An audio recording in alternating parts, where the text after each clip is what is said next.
think the key point is to understand that the annexation of Crimea followed the U.S.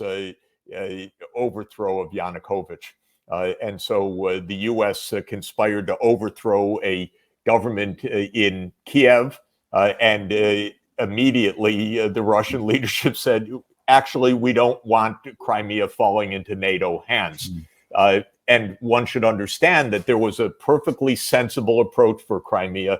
Russia was not demanding the return to Crimea before Yanukovych's overthrow. Russia and Ukraine had negotiated a long-term lease for the Sevastopol naval base. That's all. The lease went through 2042, and there was no demand for Crimea to become part of Russia. The U.S. provoked this. This U.S. addiction to regime change, which is another part of this, this is the weakest part of, I mean, it's not weakest, that's the wrong term. It's the most disastrous part of U.S. foreign policy going back to 1947. The U.S. political system got wrecked in 1947 by the National Security Act, which established a secret army known as the CIA. It established the CIA as an intelligence agency. Fine, that's countries need that. But as a secret army, as the separate side, even Truman knew when he was signing this, something's very dangerous about this. And he later bemoaned the fact that he had created this unaccountable secret army. I mention this because that secret army has played a role in destabilizing the world so incompetently, by the way, for decades. It's almost never reviewed. It was reviewed once by the Church Committee in the 1970s. But those of us who know events know how incredibly devastating CIA interventions have been all over the world and setting off civil wars repeatedly and so on. Okay, my point is that in February 2014, the United States, we know Victoria Nuland, I know many others, by the way, were directly involved in the overthrow of a Ukraine president that had negotiated a long-term lease of Sevastopol's naval base with Russia, fine, and who was in favor of neutrality. That was his great sin, that he didn't want to join NATO.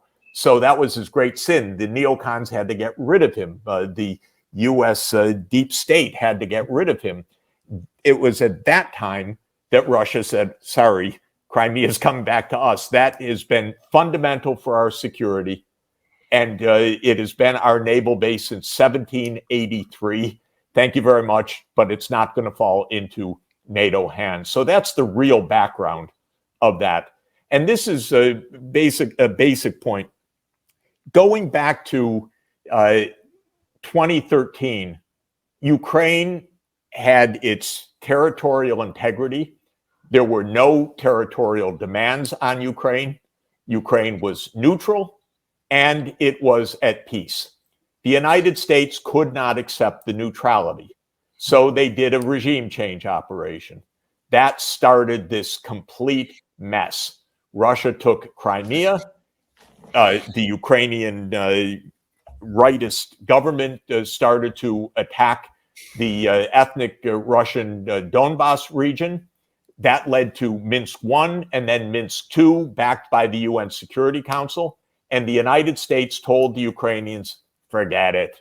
You don't have to do that. We want a unitary state, not a federal state, as Minsk II was calling for. So the U.S. lost again. Even then, Russia was not calling for territory. It was only calling for autonomy. And the U.S. could not take yes for an answer.